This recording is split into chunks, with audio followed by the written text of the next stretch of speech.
तब्दीली के साथ बदलते भारत की शान।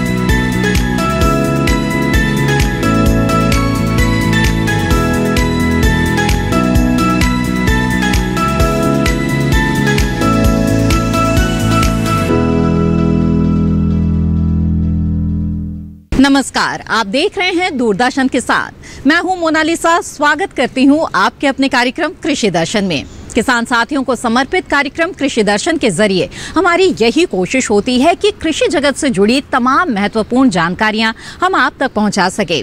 अपने 3 अलग अलग सेगमेंट के जरिए ये जानकारियां हम आपके लिए लाते हैं। विज्ञान और किसान, कृषि स्टार्टअप और फार्मिंग इंडिया। आज इस कार्यक्रम में सबसे पहले हम जानेंगे कि सर्दी के मौसम में किस तरह से अपने पशुओं की देखभाल करें।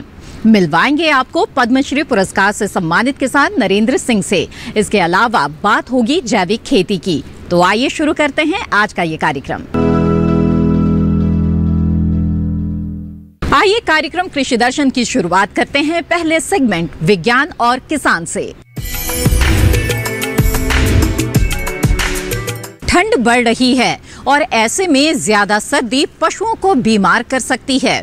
पशुओं पर इस समय बहुत ज्यादा ध्यान देने की जरूरत है। आइए इस रिपोर्ट के जरिए जानते हैं कि सर्दी के मौसम में किस तरह से पशुओं की देखभाल करें, उन्हें ठंड से कैसे बचाएं और उन्हें संतुलित आहार कैसे दें। सर्दियों के दौरान पशुओं में आमतौर पर 4-5 तरह की बीमारियां लगने का अंदेशा रहता है, जिनमें जुकाम, निमोनिया, दस्त और अफारा प्रमुख हैं। इनके अलावा खुरपका मुंहपका रोग भी इस मौसम में लग सकता है। अगर इन समस्याओं से पशुओं को दूर रखना है तो उन्हें सर्दी से बचाना होगा। खास तौर से ऐसे उपाय करने होंगे जिनसे पशुओं को ठंडी हवा न लग सके। जैसा कि आप सबको पता है कि अब सर्दियों का मौसम चालू हो गया है। सर्दियों का मौसम में ध्यान रखने की कुछ ऐसी बातें हैं जो कि प्रायतः हमारे किसान भाई छोड़ देते हैं और उसकी वजह से पशु बीमार या और कोई चीज़ हो जाती है। तो सबसे पहली बात ये ध्यान रखें कि जैसे ही सर्दियां शुरू होती हैं तो सर्दियों की चीज़ें जैसे कि कंबल या जो पशु को या उसके प्रबंधन में जो चेंज करना है या फिर उसके आहार में जो चेंज करना है, वो सारी चीज़ों का ध्यान रखें। सबसे पहले हम बात करते हैं प्रबंधन की कि पशु के जो आवास है उसमें क्या चेंज करें और क्यों करें, किस तरह की बीमारियां उसको होती हैं। मुख्यतः 4-5 तरह की बीमारियां सर्दियों में होती है, जैसे कि जुकाम, निमोनिया या दस्त लग जाना बड़े जानवरों में या अफारे की शिकायत। ये सारी चीज़ें आप प्रबंधन के द्वारा या इलाज के द्वारा ठीक कर सकते हैं।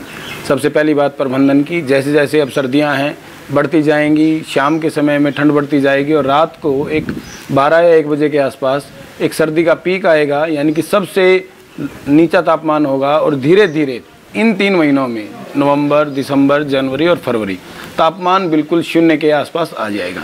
तो हमें हमेशा ध्यान रखना है कि शाम के समय में पशु को अंदर बांधना है, उसको कवर करके रखना है, यानी कि उसके ऊपर कोई कंबल या टाट वगैरह की कोई बोरी या इस तरह की चीज़ से आपको उसको ढक कर रखना है। बांधते हुए हमें ये ध्यान रखना है कि हम जहाँ भी उस पशु की जो भी पशुशाला है, या तो 2 तरह की चीज़ें होंगी, या तो कोई ऑर्गेनाइज फार्म हो या फिर एक किसान के पास हो। ऑर्गेनाइज फार्म में क्या होता है कि मान लो जो नीचे का जो फर्श होता है वो पक्का होता है, तो पक्के फर्श में ये ध्यान रखना है कि वो किसी तरह से गीला ना हो जब हम पशु को बांधें, और उसके ऊपर कोई ना कोई बिछावन या इस तरह की कोई चीज़ हो जिससे कि पशु को नीचे की ज़मीन से जो ठंडक मिलेगी वो ना मिले। अगर हम बात करें पशु पालक के घर पर, तो अधिकतर आजकल तो सब जगह पक्के फर्श बन गए हैं। अगर कहीं नहीं है तो हम ये ध्यान रखें कि वहाँ पर किसी तरह की पराली या इस तरह का कोई सरफेस या इस तरह की कोई चीज़ रखें जिससे कि जो धरती की जो सर्दी है वो पशु को ना आए। दूसरी बात, जब भी हम पशु को अंदर बांधें तो जो पशुशाला है या जहाँ भी आप पशु को बांधते हैं वो चारों तरफ से कवर्ड हो, यानी कि हवादार तो हो लेकिन सिर्फ ऊपर के हिस्से में सीधी की सीधी कोई भी ठंडी हवा पशु को ना लगे। जैसे ही हम सुबह पशु को खोलें तो उन जो भी आपने पल्ले लगाए हैं उनको ऊपर कर दें और थोड़ी सी तेज़ धूप होने के बाद ही पशु को बाहर निकालें।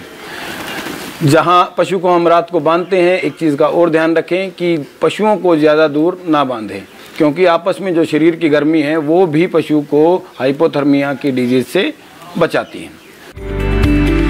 सर्दी से बचाने के साथ साथ पशुओं को संतुलित आहार भी देना जरूरी है ताकि उनके शरीर को ऊर्जा मिल सके। शरीर जितना ऊर्जावान होगा, सर्दी लगने की संभावना उतनी ही कम होगी। साथ ही पशु में बीमारियों से लड़ने की क्षमता भी विकसित होगी। संतुलित आहार में दाना, बिनौला, खल, चोकर और खनिज मिश्रण जैसी चीजें शामिल होती हैं। पशु चिकित्सक संतुलित आहार के साथ साथ तेल के सेवन की भी सलाह देते हैं। पशु को खान पान के से संबंधित या और चीज़ों से, तो क्या है संतुलित आहार? संतुलित आहार बहुत ही ज़रूरी है पशु को ठंड से बचाने के लिए। अगर हम संतुलित आहार देते हैं तो उसमें ऊर्जा का स्रोत बना रहता है, जिससे कि उसको ठंड लगने में या बीमारी लगने में काफ़ी मददगार साबित होता है। तो संतुलित आहार में कुछ चीज़ें हैं हमारे दुधारू पशुओं के लिए, जैसे कि हम हर चीज़ को अलग अलग फॉर्म में नहीं दे सकते, तो हमें एक तरह का मिश्रण बना लेना चाहिए जिससे कि हम रेगुलरली उसको फीड कर सकें। इसमें कुछ चीज़ें होती हैं जैसे दाना 30 से 35 किलो, या जिसमें कि आप गेहूं का, बाजरे का दाना ले सकते हैं। उसके बाद अगर आप खल की बात करें तो आप मूंगफली की, बिनौले और खल जो अपनी इसकी होती है, क्या नाम है, सोयाबीन की, वो प्रोटीन सोर्स के लिए। तीसरी बात चोकर जो फास्फोरस और चीज़ें हैं वो तकरीबन 22 किलो। उसके बाद खनिज मिश्रण तकरीबन 2 किलो, या फिर नमक साथ में 1 किलो। अगर पशु ज़्यादा दुधारू है, यानी कि उसकी दूध की क्षमता ज़्यादा है, तो आप बिनौले या सोयाबीन या फिर कोई तेल, कोई भी तेल 2% के हिसाब से 100 किलो में मिला सकते हैं, जिससे कि उसके जो संतुलित आहार बनाने में हमें काफ़ी मदद मिलेगी। इसको देना कैसे है? इसको देना इस तरह है कि कोई भी पशु, गाय हैं तो 2.5 किलो दूध पे प्रति किलो जो हमने मिश्रण बनाया है वो देना है आपको। अगर भैंस की बात करें तो 2 किलो अगर दुग्ध उत्पादन है तो प्रति 2 किलो पे 1 किलो, यानी कि अगर कोई भैंस 10 किलो प्रतिदिन दूध देती है तो उस पे हमें तकरीबन 4 किलो के आसपास क्या नाम है ये दाना देना है। और अगर मान लो गायें अगर इस तरह की दूध देती है तो उसमें हमें 4 से 5 किलो। ये हो गई सिर्फ दुग्ध उत्पादन के लिए। अगर हम मेंटेनेंस की बात करें, मतलब कि अगर जैसे सर्दियां आ रही हैं तो हमें पोषण और ज़्यादा देना पड़ेगा ताकि उसमें गर्मी बनी रहे। अब उसमें क्या करना है, जितना दाना 4 से 5 किलो बनता है तो हमें उसमें 1 से 1.5 किलो सिर्फ और सिर्फ ऊर्जा के स्रोत के लिए देना है, जिससे कि वो ठंड से बचे रहें।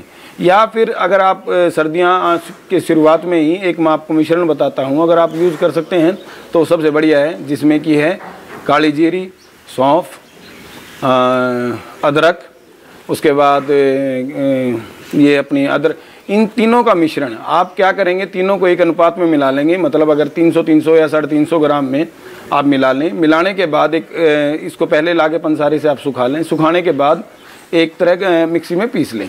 पीसने के बाद आप अगर कभी पशु को इस तरह की कोई चीज़ होती है, अगर ठंड या इस तरह की कोई दिक्कत होती है, तो आप इसमें से 25 ग्राम सुबह और शाम 2-3 दिन के लिए दे सकते हैं। अगर इससे भी आपके पशु को आराम नहीं लगता है तो आप अपने जो भी नज़दीकी पशु चिकित्सक हैं उससे संपर्क करें। खुरपका मुंहपका एक खतरनाक बीमारी है, बल्कि कई बार तो इससे पशु की मौत भी हो जाती है। इससे निपटने के लिए समय पर टीकाकरण जरूर करवाएं। कुछ लोगों का मानना है कि टीकाकरण से दुधारू पशुओं में दुग्ध उत्पादन की क्षमता कम हो जाती है, जबकि ऐसा कुछ नहीं है। हाँ, इतना जरूर है कि टीका लगने के बाद 1-2 दिन पशु दूध कम दे, लेकिन फिर वह भरपूर उत्पादन देने लगता है। दूसरी बात मैं आपको बता रहा था, निमोनिया की शिकायतें इस सीज़न में इसलिए ज़्यादा होती है क्योंकि सर्दियों में जब भी पशु को ठंडी हवा सीधी लगती है तो निमोनिया बनने की गुंजाइश ज़्यादा रहती है। तो आप हमेशा जब भी पशु बाहर भी, अगर मान लो धूप भी है और ठंडी हवा चल रही है, तो पशु को ढक कर रखें। अगर इस तरह की कोई दिक्कत होती है तो पशु के आसपास थोड़ी बहुत रात के समय में आप आग जला सकते हैं, लेकिन ये सावधानी बरतें कि आग से बहुत ज़्यादा धुआं उसकी पशुशाला में ना हो। अगर 2-3 दिन के बाद भी पशु को अगर इस तरह के लक्षणों से, जैसे इसमें लक्षण होते हैं आँख से पानी बहना, कान का ठंडा हो जाना, बालों का खड़ा हो जाना पशु के और पशु का खाना छोड़ देना, इस तरह की शिकायतें पशु को निमोनिया में आती हैं। अगर आप निमोनिया को टाइम रहते संभाल लेंगे तो पशु की जान बचाना बहुत आसान हो जाता है। अगर आप जितना लेट करेंगे इसमें, हफ्ते और 10 दिन के बाद अगर पशु को आप निमोनिया से ग्रसित रखेंगे तो उसको बचाना बड़ा ही मुश्किल हो जाता है। उसके बाद मैं आपसे बता रहा था कि दस्त, एपाचिन की शिकायतें मैंने आपको बताई कि ये गीली घास और इसकी वजह से होती हैं। तो इसके लिए आप क्या कर सकते हैं, जो हिमालय बत्तीसा का एक पाउडर आता है उसको आप तकरीबन डेली आप नॉर्मली भी आप उसके जो दाने या किसी मिश्रण में डाल सकते हैं, जिससे कि उसकी पाचन क्षमता तंदुरुस्त रहेगी, उसके अंदर खून का संचार बना रहेगा। खून का संचार बनने से क्या होगा, उसकी शरीर में एनर्जी का सोर्स है वो प्रॉपर बना रहेगा, तो पशु को ठंड लगने की समस्याएं कम हो जाएंगी। अब मैं बता रहा था जो चीज़ें आपको कि सर्दियों में एक दिक्कत और आ रही है आजकल, अभी जैसे ये सीज़न आया है तो इसमें मुंह खुर का रोग बहुत कॉमन है कि मुंह खुर का रोग आ जाता है। तो इसके लिए आप क्या करें, जैसे ही अब सर्दियां आती हैं तो टीकाकरण देश के हर राज्य में इस समय पे इकट्ठा ही होता है, तो आप अपने पशु का टीकाकरण ज़रूर करवाएं। मुंह खुर एक जानलेवा बीमारी है, उसके लिए टीकाकरण करवाने से पशुपालकों में ऐसी भ्रांति है कि उसका दुग्ध उत्पादन कम हो जाता है। ऐसा कुछ नहीं है बिल्कुल भी। बहुत कम समय के लिए पशु को जब भी बुखार या इस तरह की चीज़ आती है तो कुछ समय के लिए आप कह सकते हैं 1 दिन या 2 दिन के लिए दुग्ध उत्पादन पे फर्क आता है, लेकिन उसके बाद वो चीज़ें रिकवर हो जाती हैं। लेकिन अगर आप टीकाकरण नहीं करवाते हैं तो उसकी वजह से पशु की जान जा सकती है और दूसरे जो आपके ठीक पशु हैं उनको भी ये बीमारी होने की संभावनाएं हो जाती हैं। तो इन्हीं बातों के साथ आप अपने पशु को सर्दियों में स्वस्थ रखें और निरंतर अपने पशु चिकित्सक से सलाह लेते रहें। अगर किसी तरह का कोई भी लक्षण आपको दिखता है कि पशु खाना या इस तरह की कोई चीज़ छोड़ता है तो अपने पशु चिकित्सक से संपर्क करें और समय पर अपने पशु का इलाज करवाएं। कार्यक्रम कृषि दर्शन में वक्त हो गया है एक छोटे से ब्रेक का। ब्रेक के बाद हम आपको मिलवाएंगे पद्मश्री पुरस्कार से सम्मानित एक सफल किसान से अगले सेगमेंट कृषि स्टार्टअप में। आप बने रहें दूरदर्शन किसान पर।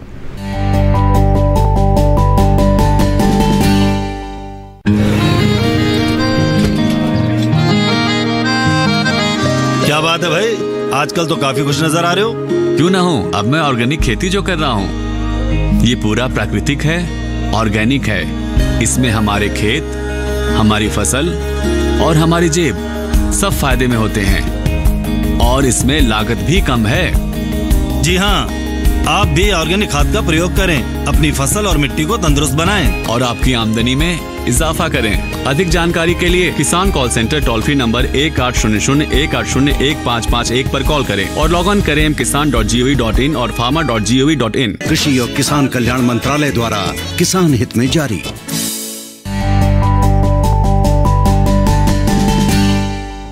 ब्रेक के बाद आप सभी का फिर से स्वागत है कार्यक्रम कृषि दर्शन में। आइए देखते हैं हमारा अगला सेगमेंट कृषि स्टार्टअप। हमारे देश के कई किसान परंपरागत कृषि के साथ साथ पशुपालन से भी जुड़े हुए हैं। पशुओं से उन्हें खास लगाव रहता है। कई किसान अपनी जिंदगी का एक बड़ा हिस्सा इन पशुओं की सेवा में गुजार देते हैं। आज हम बात करेंगे ऐसे ही एक किसान नरेंद्र सिंह की। पशुओं के प्रति निस्वार्थ प्रेम और पशुपालन के क्षेत्र में इनके योगदान को देखते हुए साल 2019 में इन्हें पद्मश्री पुरस्कार से भी नवाजा जा चुका है। पानीपत जिले के गांव डिडवाड़ी निवासी नरेंद्र सिंह द्वारा मुर्रा व साहिवाल नस्ल को संरक्षित करने पर भारत सरकार द्वारा उन्हें पद्मश्री अवार्ड से नवाजा जा रहा है। नरेंद्र सिंह को बचपन से पशुओं की देखभाल व लगाव का शौक था। शुरुआत से ही उनका ज्यादातर समय पशुओं की बेहतर ढंग से देखभाल करने में बीतता था। क्योंकि वो किसान के साथ पंचायत विभाग में ग्राम सचिव भी हैं, ड्यूटी के बाद पशुओं की देखभाल के समय यही प्रयास रहता था कि कुछ पशुओं के हित में भी किया जाना चाहिए। करीब 20 साल पहले नरेंद्र सिंह ने 10 पशुओं के साथ गांव में अपने प्लॉट पर डेयरी की शुरुआत की थी। अब भैंस, झोटे व सांड समेत आज उनकी डेयरी फार्म पर करीब 150 पशु हैं। नरेंद्र सिंह को वर्ष 2013 व वर्ष 2015 में राष्ट्रीय अवार्ड, 2017 में गोपाल रत्न अवार्ड व वर्ष 2018 में मुर्रा रत्न अवार्ड से भी नवाजा जा चुका है। नरेंद्र सिंह के फार्म की खास बात यह है कि मुर्रा नस्ल की सुंदरता को देखने के लिए विदेशी भी यहाँ आते हैं। तभी तो कोलंबिया के राजकुमार समेत इनकी डेयरी का कई देशों के प्रतिनिधि दौरा कर चुके हैं। इनकी मुर्रा नस्ल की भैंस प्रतियोगिताओं में चैंपियन रह चुकी है। वहीं छोटा शहंशाह दूसरे स्थान पर रहा। इन्हें खरीदने विदेशों से भी लोग आ चुके हैं। हालांकि इन पशुओं का दाम बढ़ चढ़ कर लगाया जा रहा है, पर फिलहाल इन्होंने इन्हें बेचने से मना कर दिया है।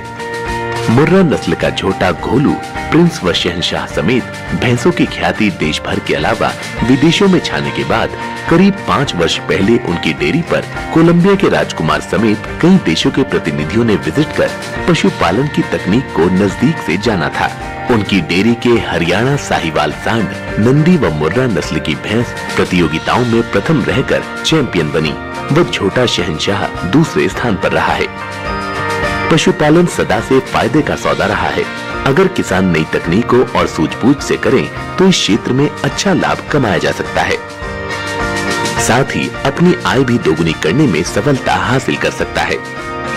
पशुपालक नरेंद्र सिंह का मानना है कि पशुपालन व्यवसाय को अगर बदलते समय की तकनीक के साथ अपडेट कर दिया जाए तो पशुपालन कभी भी घाटे का सौदा साबित नहीं हो सकता।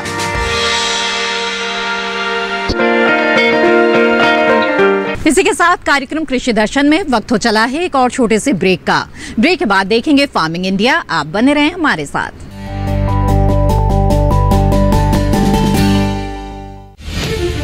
अन्नदाता किसानों की खुशहाली और उनकी आय में बढ़ोतरी के लिए भारत सरकार लगातार प्रयासरत है। माननीय प्रधानमंत्री श्री नरेंद्र मोदी जी के दूरदर्शी नेतृत्व में पिछले 7 वर्षों में खेती को आधुनिक और किसानों को आत्मनिर्भर बनाने के लिए कई निर्णय लिए गए हैं।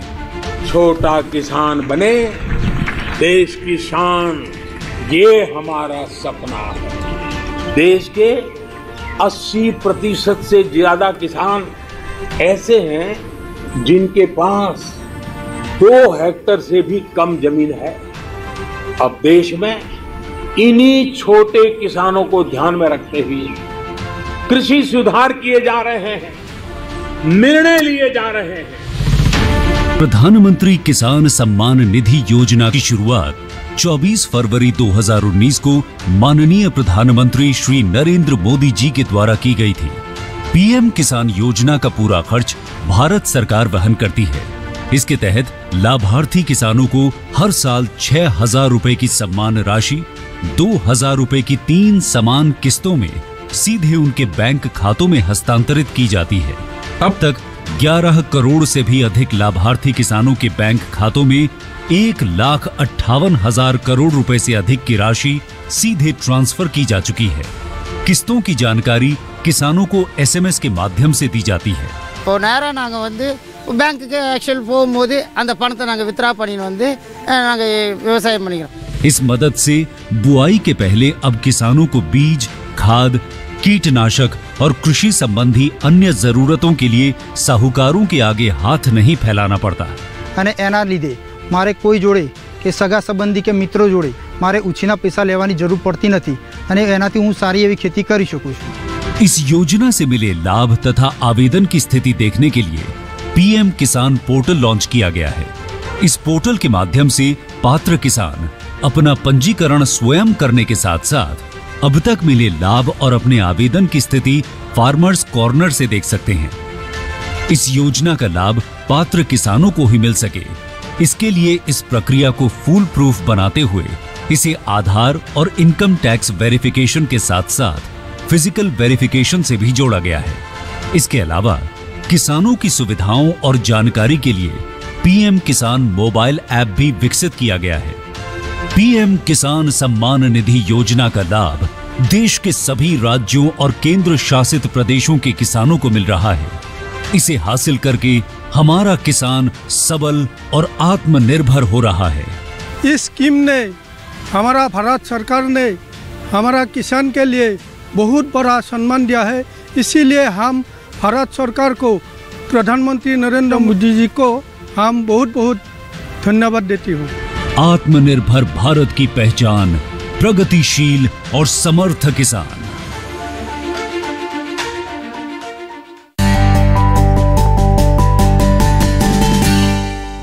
ब्रेक के बाद आप सभी का फिर से स्वागत है। आप देख रहे हैं कार्यक्रम कृषि दर्शन। आइए देखते हैं हमारा अगला सेगमेंट फार्मिंग इंडिया। रासायनिक उर्वरकों और कीटनाशकों के प्रयोग से फसलों को काफी क्षति पहुंचती है। इसके साथ ही पर्यावरण को भी बेहद नुकसान पहुंचता है। ऐसे में किसान जैविक तरीके से खेती करके इस समस्या का समाधान निकाल सकते हैं। तो कैसे करें जैविक खेती और क्या कुछ है फायदे जैविक खेती के, आइए जानते हैं इस रिपोर्ट के जरिए।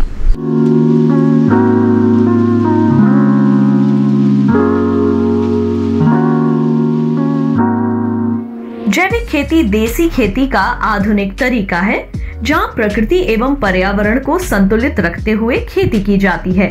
इसमें रासायनिक खाद, कीटनाशकों का उपयोग नहीं कर खेत में गोबर की खाद, कंपोस्ट, जीवाणु खाद, फसल अवशेष, फसल चक्र और प्रकृति में उपलब्ध खनिज जैसे रॉक फॉस्फेट, जिप्सम आदि द्वारा पौधों के पोषक तत्व दिए जाते हैं। साथ ही साथ फसल को प्रकृति में उपलब्ध मित्र कीटों, जीवाणुओं और जैविक कीटनाशकों द्वारा हानिकारक कीटों तथा बीमारियों से बचाया जाता है। जैविक उत्पाद हमारी सेहत के लिए सबसे कारगर हैं। जैविक उत्पाद खाने से तमाम बीमारियां दूर रहती हैं और शरीर स्वस्थ रहता है। खेती की लागत कम आती है और उत्पादन भरपूर मिलता है। यही वजह है कि सरकार की ओर से कृषि उत्पादन को बढ़ावा देने के लिए जैविक खेती को लगातार बढ़ावा दिया जा रहा है। जैविक खेती से मिट्टी की उर्वरा शक्ति भी बच रही है। साथ ही प्रदूषण नियंत्रण की दिशा में बेहतर काम हो रहा है। लोगों के मन में जैविक उत्पाद के प्रति आकर्षण भी बढ़ रहा है।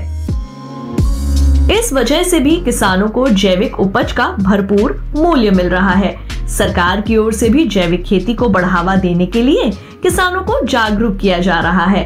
जैविक खेती प्रबंधन में रासायनिक कीटनाशकों को प्रयोग नहीं किया जाता। इस प्रबंधन में स्थानीय स्रोतों का ज्यादा से ज्यादा इस्तेमाल होता है। जैविक खेती करते समय कुछ विशेष बातों का खास ख्याल रखना चाहिए, जैसे मृदा प्रबंधन, खरपतवार प्रबंधन और फसल विविधता इत्यादि। जैविक खेती में खरपतवारों का नियंत्रण निराई गुड़ाई द्वारा ही करना चाहिए।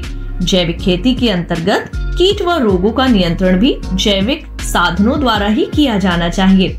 इस विधि द्वारा खेती करने से उत्पादन की लागत तो कम होती ही है, इसके साथ ही कृषक भाइयों को आय अधिक प्राप्त होती है तथा अंतर्राष्ट्रीय बाजार की स्पर्धा में जैविक उत्पाद अधिक खरे उतरते हैं।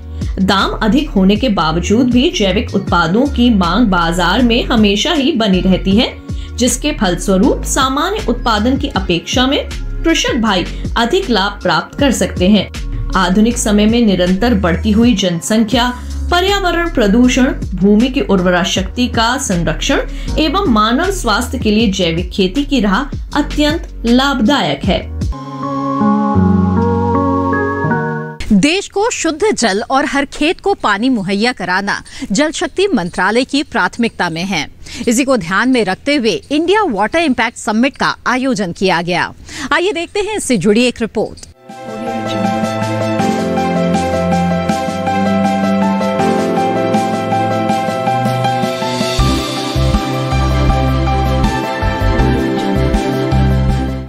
ये देखिए, हम सबको मालूम होगा कि हम देखेंगे तो river is the life line, river is the important, क्योंकि हम रिवर से कैसे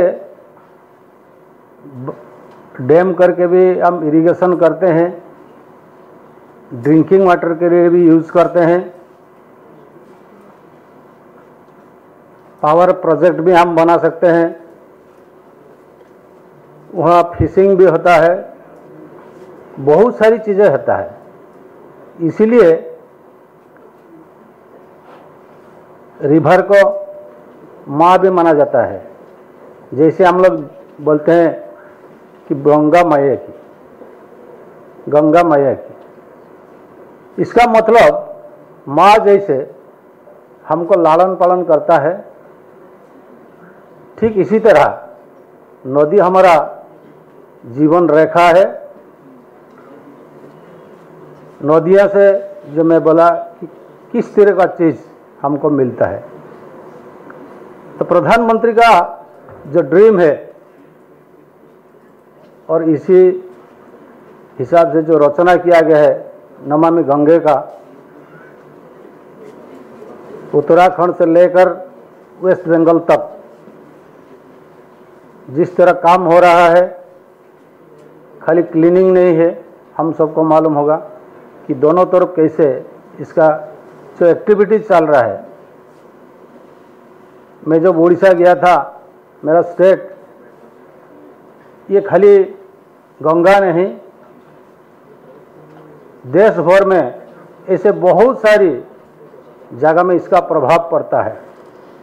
ये था आज का कृषि दर्शन कार्यक्रम। ये कार्यक्रम अगर आपको पसंद आया और ये तमाम जानकारियां आपको पसंद आई, दोबारा आप ये कार्यक्रम देखना चाहते हैं तो टीवी स्क्रीन पे दिखाए जा रहे QR कोड को स्कैन करें। इसके साथ ही आप दूरदर्शन किसान के YouTube चैनल से जुड़ जाएंगे, जिसमें आप कृषि दर्शन के तमाम एपिसोड्स देख सकते हैं। कृषि दर्शन कार्यक्रम से संबंधित अपने सुझाव आप हमें भेज सकते हैं।